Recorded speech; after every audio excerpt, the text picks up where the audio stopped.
Esta es una historia que pocos en México conocen. Quedó en el olvido, como muchas otras más. Pero hoy la traeremos de regreso. Bienvenidos a La Luz Ciega. Ocurrió en Mazatlán, Sinaloa, México, en el año de 1903. La enfermedad, la peste negra. Si no la conocen, también se le conoce como peste bubónica. Es una enfermedad que mató a muchísima gente, principalmente en Europa y Asia, casi por un siglo. Solamente en 6 años, de 1347 a 1353, murieron más de 30 millones de personas. En ese entonces, la Edad Media, se usaba la palabra peste como referencia a cualquier desgracia o plaga que provocara la muerte de la población. En sí, la enfermedad es una zoonosis, es decir, una enfermedad que transmiten los animales al ser humano.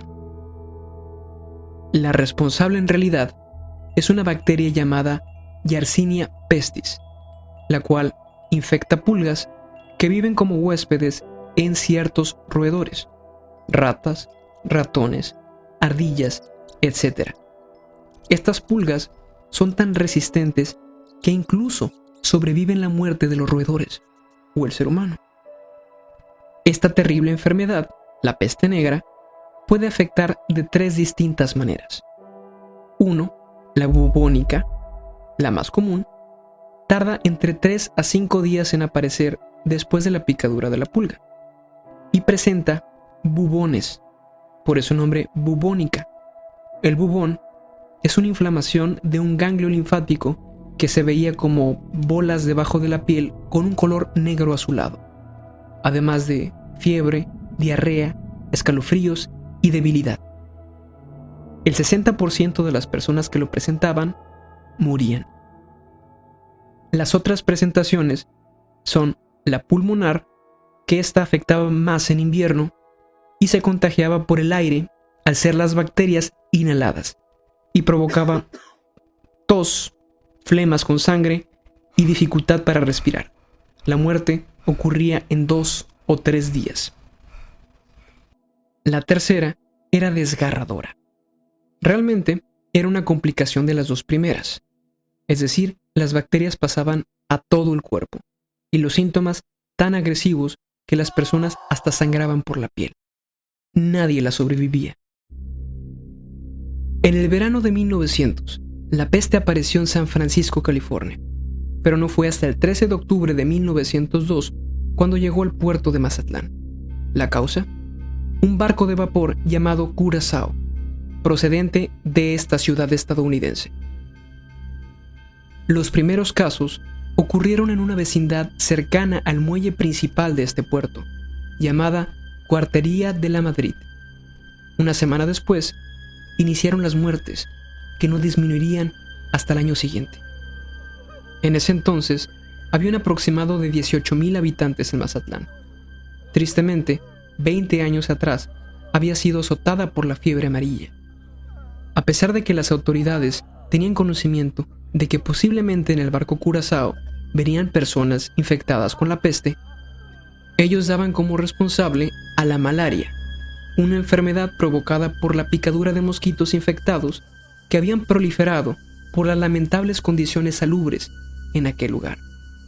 Pero la verdad era innegable, y después de un aumento de los decesos y la rápida transmisión de la enfermedad, se tomaron medidas más estrictas. Se estableció un centro de aislamiento para evitar que las personas infectadas tuvieran contacto con personas sanas. Primero, se utilizó un manicomio del hospital civil local y después un lazareto. El lazareto es un lugar designado para la desinfección de personas que pueden ser portadoras de infecciones. Y fue así como todo se tornó más complicado. Tuvieron que tomar decisiones valientes. Por ejemplo, la ciudad se cerró hacia el mundo de forma casi total, y las personas que llegaban tenían que pasar 10 días en las barracas para asegurarse de que no estaban enfermos. Si llegaban a presentar fiebre, dolor inguinal o axilar, los mandaban al lazareto. Más de la mitad de las personas que vivían en Mazatlán decidieron dejar la ciudad antes y mientras se mantenían las medidas de restricción.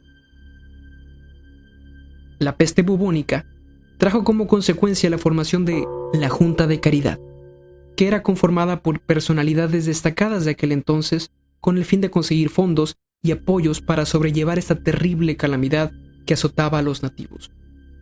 Dentro de la Junta de Caridad hubo una figura célebre que fue encargado de mantener el orden y probablemente uno de los héroes sin capa desconocidos por la mayoría de los mexicanos, el doctor Martiniano Carvajal. Este estableció una serie de reglas para tratar de contener la epidemia y evitar que saliera del puerto de Mazatlán. Dentro de estas reglas existía la de inspeccionar casa por casa para detectar enfermos, además del aislamiento riguroso de los mismos. Pidió que se desinfectaran cuidadosamente las habitaciones, la ropa de uso, camas, etc. Las personas no podían caminar por los esteros libremente. La basura debía de ser quemada. Y la comunidad mantenía una supervisión sobre el aseo. Tenía que ser riguroso. Se incineraban las casas que no fueran susceptibles a desinfección apropiada. El enterramiento de los cadáveres también tenía sus especificaciones, es decir, tenían que ser amortajados en una sábana empapada con una solución de bicloruro de mercurio y su depósito en fosa profunda entre 2 capas de cal viva. El transporte de los enfermos y enterramiento de los muertos era hecho por los presos, por lo cual algunos murieron por contagio. Después de una difícil lucha, algo que parecía interminable, poco a poco empezó a presentarse. Es decir, la enfermedad estaba dejando lentamente de esparcirse por el puerto. Los historiadores mazatlecos reportan entre 529 y hasta 3,000 muertes en ese entonces. No fue hasta el 13 de marzo de 1903 cuando se reportaría oficialmente el último caso de la enfermedad. En junio de 1903, el gobierno federal aprobó la reapertura del puerto de Mazatlán a su tráfico normal. Después de esto, se marcaría un momento en el tiempo. Ya nada volvería a ser como antes. Esta historia puede transportarnos a esos tiempos, compararnos con el hoy. Sin lugar a dudas, aunque con diferentes circunstancias, la historia está condenada a repetirse una y otra vez.